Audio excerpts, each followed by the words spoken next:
Bonjour, bonjour, bonjour. Aujourd'hui, nous allons commencer notre partage.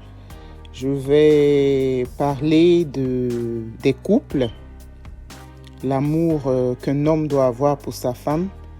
Et avant de commencer ça, je vais définir un peu ce que c'est que l'amour selon un de nos livres saints qui est la Bible. Alors, je lis. En effet, si je parle les langues des hommes et même celles des anges, sans avoir de l'amour, je ne suis rien plus qu'une trompette claironnante ou une cymbale bruyante. Pour nous dire que, quel que soit ce que je fais, si l'amour n'est pas la base de ce que je fais, je suis une cymbale bruyante. Ok, je continue au verset 2, je suis dans 1 Corinthiens 13. Si j'avais des prophéties, si je connaissais tous les secrets et si je possédais toute la connaissance, si j'avais même toute la plénitude de la foi jusqu'à transporter les montagnes, sans amour, je ne suis rien. Si même je sacrifie tous mes biens, je suis au verset 3, et jusqu'à ma vie pour aider les autres au point de pouvoir m'en vanter, sans l'amour, cela ne me sert à rien. Alors, un peu de définition de l'amour pour comprendre, parce que quelqu'un pourrait demander, alors c'est quoi l'amour? On dit l'amour est patient. Donc, je dirais l'amour, c'est la patience. L'amour est plein de bonté. L'amour n'est pas envieux. L'amour ne cherche pas à se faire valoir. L'amour ne s'enfle pas d'orgueil. Il ne fait rien pour son propre intérêt. Il ne s'aigrit pas contre les autres. Il ne trame pas le mal. L'injustice l'attriste, mais la vérité le réjouit. Je descends un peu au 7. En toute occasion, il pardonne. Ok, il fait confiance, il espère, il persévère. L'amour n'aura pas de fin. Oui, les prophéties cesseront, les langues prendront fin, la connaissance cessera. Parce que de toutes les manières, notre connaissance est partielle. Et partielles sont nos prophéties. Mais l'amour ne cessera jamais. Alors si je reviens un peu plus haut, au verset 6, on dit l'injustice l'attriste et il ne trame pas le mal. Il ne s'enfle pas d'orgueil et il ne fait rien pour son propre intérêt. Il est plein de bonté. Il n'est pas envieux. Mon thème de ce matin, c'est un peu, je viens aborder le thème parce que des femmes se posent la question, pourquoi mon mari agit-il comme s'il était jaloux de moi? Elle se pose la question de savoir, est-ce que le mari, il est jaloux de moi? Pourquoi une femme peut arriver à se poser cette question? Parce que le mari, dans les cas qui m'ont été reportés, le mari fait tout pour empêcher la femme de s'épanouir. Quand la femme veut commencer une activité, le mari vient avec le langage du genre « Oh, tu es occupé, tu as des enfants, tu ne pourras pas le faire. » Ou bien si elle est en train de commencer une activité, elle commence à être heureuse, joyeuse, commence à gagner un peu d'argent, il va tout faire pour la bloquer. Il va tout faire pour l'empêcher. C'est comme si le fait que cette femme-là devienne souriante, épanouie dans la maison, ça fait mal au mari. Ça lui fait mal au cœur. Il ne veut pas voir sa femme se réjouir, en train d'être épanouie. C'est comme s'il y a quelque chose qui le dérange. Mais Marie, laisse-moi te lire encore Éphésiens.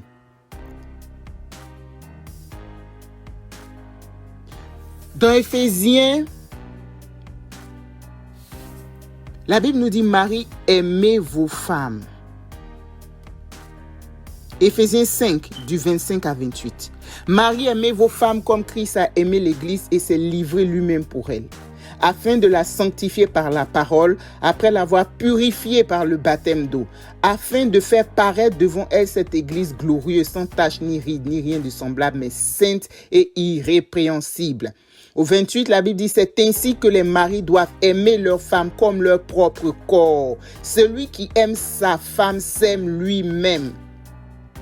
Donc, quand toi, mari, tu vois ta femme qui est en train de s'épanouir, tu vois ta femme dans la maison qui chante, tu vois ta femme dans la maison qui est heureuse, tu vois ta femme dans la maison qui est en train de sortir de son stress, le stress quotidien, les enfants préparés, nettoyer la maison, tu la vois qui commence à être heureuse et quelque chose t'empêche de supporter cette joie.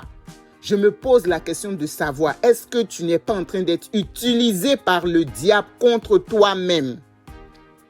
Parce que ici, il est écrit, celui qui aime sa femme s'aime lui-même. Alors, quand ta femme est épanouie, quand ta femme est souriante, quand ta femme est pleine de joie, mais tu es celui en question qui en bénéficie parce que la Bible dit que tu t'aimes toi-même. La Bible dit que c'est ton propre corps. Aujourd'hui, vous allez vous rendre compte que dans beaucoup d'activités, vous n'avancez pas. Dans beaucoup de choses, vous partez, vous trimez, vous souffrez, mais vous revenez avec des miettes. Dans ce que vous faites, on vous double, ça n'arrive pas quelque part parce que vous êtes le propre sorcier de vous-même. Quand ta femme dans la maison n'est pas épanouie et que matin, midi, soir, elle soupire, elle rumine, mais Marie, quelle bénédiction est-ce que tu attends de la part de Dieu? Quelle est la bénédiction que tu attends de la part de Dieu? Quand la femme commence à être épanouie, quand la femme commence à être souriante, quand la femme commence à porter des habits qui je dirais pas qui mettent son corps dehors, mais qu'elle n'a pas l'habitude de porter, quand tu la vois commencer à s'épanouir, le diable vient t'utiliser. Je dis bien que le diable vient t'utiliser. Parce que si tu avais l'amour dont la Bible parle ici, tu serais heureux de constater que celle qui est à côté de toi est en train de recevoir la lumière, la joie qui vient de Dieu, la plénitude qui vient de Dieu. La Bible dit, soyez toujours joyeux. Elle commence à être joyeuse, elle commence à être heureuse. C'est à toi de fructifier cette joie. C'est à toi d'augmenter cette joie. C'est à toi d'être heureux que cette femme soit dans la joie. Pour que cette joie-là réjaillisse sur toi-même. Parce qu'il est écrit ici que c'est ton propre corps. Mais quand tu t'opposes à l'épanouissement de cette dernière, quand tu t'opposes à la joie de cette dernière, quand tu t'opposes au sourire de cette dernière, tu es le propre sorcier de ta vie. Le propre sorcier de ton avancement. Le propre sorcier de ta réussite. Le propre sorcier de ton ministère. Parce que ce dont il est question ici, ce n'est pas seulement des hommes ordinaires. Des hommes, je ne saurais même les appeler des hommes de Dieu. Des hommes qui se disent de Dieu. Voilà. Qui ont ce comportement. Et ils n'ont aucun discernement de discerner que, est-ce que ce n'est pas le diable qui est en train de m'utiliser contre moi-même? Pour ne pas dire contre la merveilleuse créature que Dieu a mis à côté de moi. Mais une femme qui est heureuse, une femme qui est épanouie, une femme qu'un homme aide à s'épanouir. La Bible dit que quoi? La femme est ton aide. Elle est venue être ton aide. Mais quelle est l'aide qui vient aider et l'aide est frustrée? Mais quelle bonne aide cette aide va t'apporter? Vous ne savez pas que c'est dans la paix, dans la joie, dans l'épanouissement que les pensées, les idées se multiplient dans la vie de quelqu'un? Quand quelqu'un est dans la joie, quand quelqu'un a l'esprit libéré, quand quelqu'un a l'esprit ouvert, les idées affluent. Dieu se révèle à la personne, Dieu lui parle. Les idées viennent dans la vie de la personne à cause de cet épanouissement. Mais tu dis non, non, non, non, que je sois le sorcier de ma propre vie, que j'empêche cette dernière d'être épanouie. Quand elle est épanouie, il y a quelque chose qui me dérange. Non, tu as besoin de prière. Papa, tu as besoin de prière. Ce n'est pas normal qu'un homme soit contre l'épanouissement de sa femme. Ce n'est pas normal qu'un homme soit contre la joie de sa femme. Ce n'est pas normal qu'un homme s'oppose à ce que sa femme commence à avoir des extra income. Ce n'est pas normal. Tu dois te remettre en question. Il y a quelque chose qui ne va pas chez toi. Beaucoup ont été élevés par des parents qui peut-être se comportaient de la sorte. Ou dans l'entourage où il est écrit que non, la femme, tu dois la mater. Mais c'est faux. C'est faux. Une femme qui n'est pas épanouie, tu ne verras pas son potentiel à 100%. Et l'aide qu'elle est venue t'apporter, tu ne l'auras pas à 100%. C'est impossible. Marie, aidez vos femmes à être épanouies. Sois heureux de voir le sourire sur les lèvres de ta femme. Sois heureux de voir ta femme sourire dans la maison. Contribue à la joie de ta femme. Contribue à l'épanouissement de ta femme. Elle n'est pas ta chose. Elle est ta bénédiction. Dieu l'a apportée près de toi comme une aide. Si tu prends bien soin de cette dernière, ta vie sera prospère, ta vie sera bénie, ta vie va avancer. Parce que chaque jour, quand tu vas sortir, c'est les prières, les bénédictions qui t'accompagnent. Quand elle reste à la maison, elle va passer son temps à demander la grâce de Dieu sur ta vie parce que tu contribues à son bonheur. Mais quand tu l'oppresses, que tu sors, souvent même elle se dit, est-ce qu'il ne peut pas rester là-bas même? Est-ce que quelque chose ne peut pas lui arriver même? Marie, tu es le sorcier de ta propre vie, please. Aime cette femme. Dieu te demande de l'aimer. Dieu te demande de prendre soin d'elle. Dieu te demande de participer à son épanouissement. Et elle va te respecter. Elle va être soumise à toi. Elle va te donner tout ce dont tu as besoin parce que tu contribues à son épanouissement. Arrête d'être le sorcier de ta propre vie. Arrête d'être le sorcier de ta propre vie. Une femme qui est épanouie sera une meilleure aide pour toi. Une femme souriante sera une meilleure aide pour toi. Si tu as eu des mauvais exemples, reviens à la parole, reviens au conseil, reviens aux bons exemples. Laisse les mauvais exemples. Reviens à ce qui va te bâtir. Apprends avec ceux-là qui ont bâti dans la vérité. Marie, arrête d'être le sorcier de ta propre vie. La femme est une bénédiction pour ta vie. Elle est ton aide. Je n'irai pas donner des conseils aux femmes aujourd'hui parce que partout on dit aux femmes, oh faites comme ça. Si tu ne fais pas comme ça, le mari va te laisser. Si tu ne fais pas comme ça, le mari va commencer à regarder dehors. Si tu ne fais pas comme ça, le mari va faire ceci. Ça y est, partout les conseils qu'on donne aux femmes. On doit donner des conseils aux hommes.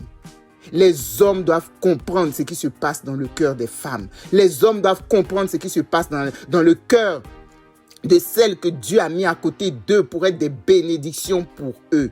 Une aide. Dieu te donne une aide. Mais toi, tu veux frustrer cette aide. Tu veux empêcher cette aide d'évoluer. Tu veux empêcher cette aide d'avancer. Tu vas faire tout pour frustrer cette aide. Mais tu es le propre sorcier de ta vie, Marie. Si les choses n'avancent pas dans ta vie, si tu vois que les choses tournent en rond, c'est parce que tu es le propre sorcier de ta vie. Tu étouffes ce qui doit être ta bénédiction. Alors, comment veux-tu recevoir cette bénédiction? Marie, change. Marie, change. Nous allons prier. que toutes les femmes qui ont été à l'écoute de ce partage de ce matin, qui te retrouvent dans cette situation où ton cœur saigne, où ton cœur pleure, où tu te poses la question, mais est-ce que cet homme, il est jaloux de moi? Ou pourquoi cet homme, il me fait souffrir? Pourquoi cet homme m'empêche d'être épanoui? À chaque fois que j'ai un petit groupe où je vais essayer, je quitte, je viens, je suis dans la joie. Il a toujours une parole pour me décourager. Si j'ai un petit Zoom meeting, il vient mettre le désordre. Aussi, j'ai un petit truc, il m'empêche, il ne veut pas. Prions.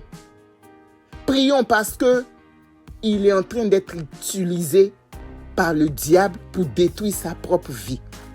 Maintenant, si c'est toi, Marie, qui m'as écouté, sache que le diable est en train de t'utiliser pour ta propre destruction. Alors prions tous. Tu vas dire, Satan, libère-moi. Cette femme-là a été mise à côté de moi ici pour être ma bénédiction. Elle est là pour m'aider. Elle doit être mon aide. Et si je l'aide à être heureuse, alors je serai bénie. Dieu ne peut pas te voir. Tu dis que tu es un serviteur de Dieu. Tu t'en vas prêcher et tu as fini d'oppresser ta femme. Tu lui as dit des mots méchants. Son cœur est serré et tu vas prêcher quoi même? Qu'est-ce que tu vas raconter aux gens?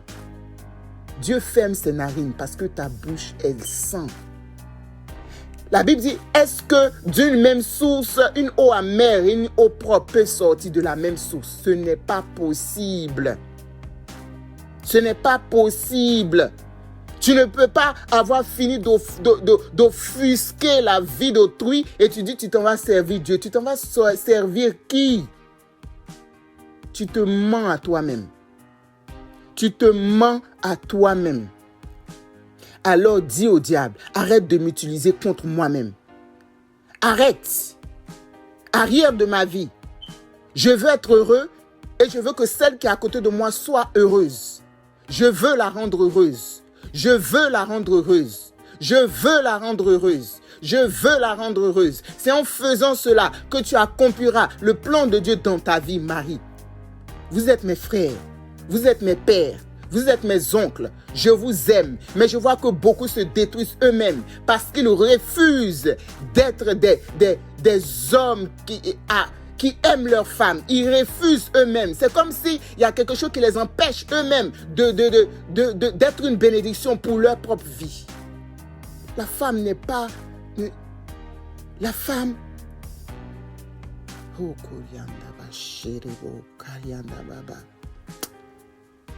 ah, j'ai mal au cœur. La femme n'est pas ton ennemi. La femme n'est pas ta chose. Elle est la fille de Dieu, la reine, la princesse que Dieu a mis à côté de toi pour t'aider. Elle n'est pas ton enfant. Elle n'est pas là pour être matée, pour être maltraitée. On t'a menti. Parce qu'on ne veut pas que tu ailles loin. On ne veut pas que tu évolues. On ne veut pas que tu sois béni. Alors on t'a dit, mate-la. Mais ça fait pitié. Parce que ta vie tourne en rond. Ta vie n'avance pas. Et tu ne te poses pas de questions. Arrête d'être le sorcier de ta propre vie. Rends celle que Dieu a mis à côté de toi heureuse. Sois heureux de savoir qu'à cause de toi, la fille de quelqu'un se réjouit. À cause de toi, tous les matins, elle se lève. Elle commence à chanter les cantiques de Dieu. Elle te bénit jour et nuit. Elle te bénit jour et nuit. Quand tu sors, elle prie pour toi, derrière toi. Tu ne sais pas ce qui se passe dans le cœur d'une femme quand tu viens de la brimer et que tu es sorti de la maison. Tu ne sais pas. Arrête d'être le sorcier de ta propre vie. Aide une femme à être épanouie. Aide une femme à être souriante. Aide une femme à être heureuse. Et tu verras comment ta vie va aller de l'avant. Je vous aime. Voilà pourquoi j'ai fait cet audio. Parce que je vous aime. Et j'ai mal quand je vois que vous vous détruisez vous-même avec vos propres mains. À cause des mauvaises idées reçues. Une femme est une bénédiction de Dieu. Elle n'est pas ton objet. Elle n'est pas ta chose. Nous allons prier. Éternel Dieu de gloire, je veux te bénir, je veux te bénir, je veux te bénir, je veux te louer, je veux t'exalter, je veux te glorifier. Mon Père, oh Papa, Daddy, voici mes tontons, voici mes oncles, voici mes frères, voici mes cousins. Seigneur, aide-les à comprendre, change leur mentalité, change leur façon de concevoir les choses, change leur façon de voir les choses. Oh, change leur façon d'appréhender les choses, enseigne-leur c'est quoi l'amour, enseigne-leur c'est quoi la femme, enseigne-leur oh, pourquoi tu as mis la femme à côté d'eux, enseigne-leur à être de bons maris, enseigne-leur à être des hommes responsables. Oh, montre-leur, Seigneur, d'arrêter de regarder les exemples passés, mais de tourner leurs yeux vers la parole de Dieu pour apprendre de toi comment être des bons hommes, comment être des bons maris, comment être des bénédictions pour leurs femmes, comment être des bénédictions pour leurs enfants, comment ils peuvent eux-mêmes être épanouis parce qu'ils ont été en bénédiction pour leur famille. Oh Seigneur mon Dieu, que l'ennemi des couples, l'ennemi des familles, l'ennemi, Seigneur, qui se lève pour venir mentir aux hommes, pour venir leur mettre des idées démoniaques, pour venir leur mettre des idées qui ne sont pas de toi. Oh Père de gloire, aujourd'hui, descends l'onction de ton esprit, l'onction de ta puissance sur la vie de mes oncles, de mes frères, de mes tontons, de mes cousins. Descends l'onction du Saint-Esprit et libère-les aujourd'hui. Seigneur, change leur mentalité, visite-les, ouvre leur esprit, qui comprennent, oh mon Dieu, mon roi, quelle est la bonté de ton amour, qui comprennent qu'est-ce que c'est que le mariage, qui comprennent, Seigneur, mon Dieu, les révélations cachées, oh Seigneur, qui sont dans ta parole, que leur esprit s'ouvre, oh mon Dieu, mon roi, afin qu'ils soient de bons maris, mais qu'ils soient avant toute chose, Seigneur, mon Dieu, mon roi, de bonnes personnes, de bonnes créatures, avec un bon cœur,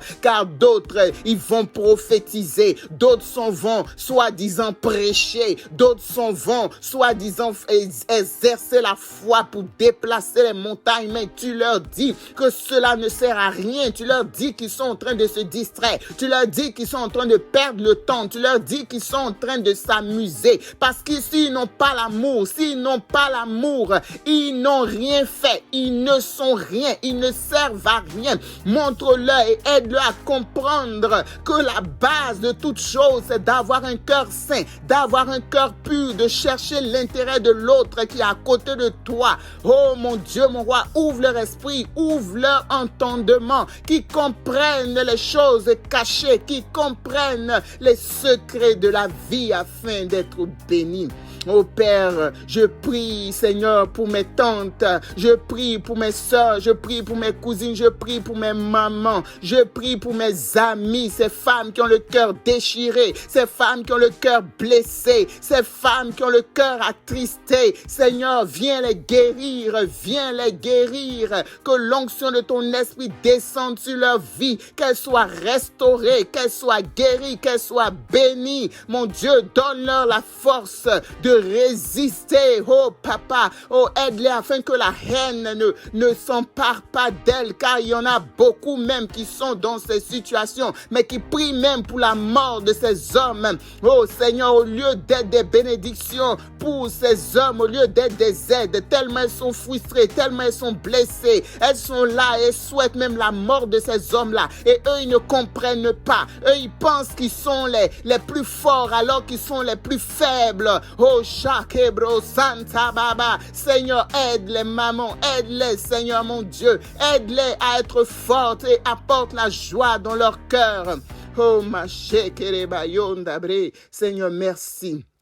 Merci de nous aider tous ce matin. Merci Seigneur de nous bénir. Merci d'ouvrir notre esprit. Merci d'ouvrir notre entendement. Oh Raché Kerebaskantaba. Et le pire dans tout ça, c'est que les enfants regardent. Le pire dans tout ça, c'est que les enfants prennent l'exemple. Et beaucoup iront reproduire la méchanceté de leur père. Beaucoup iront reproduire cette méchanceté. Et c'est des générations de méchants qui sont en train de se lever. Oh Papa, je prie, je t'en supplie.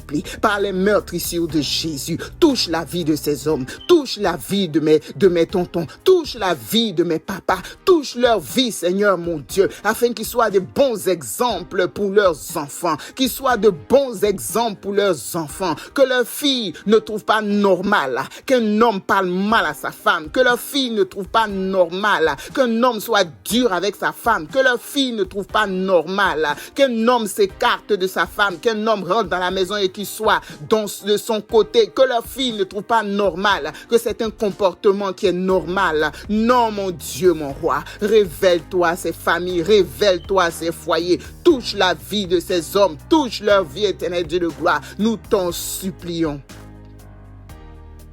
Oh, Kariandebo Shakaribaya. Cette chaîne a été créée, mes sœurs, pour que nous venions prier. Prier pour nos enfants, prier pour nos maris, prier pour tous ces hommes qui ont besoin que Dieu ouvre leur esprit, ouvre leur entendement. C'est ce premier sujet que nous avons partagé aujourd'hui. Nous aurons encore de nombreux sujets et nous allons prier. Nous allons prier jusqu'à ce que la gloire de Dieu descende et qu'elle apporte la victoire. Soyez bénis au nom de Jésus. Amen.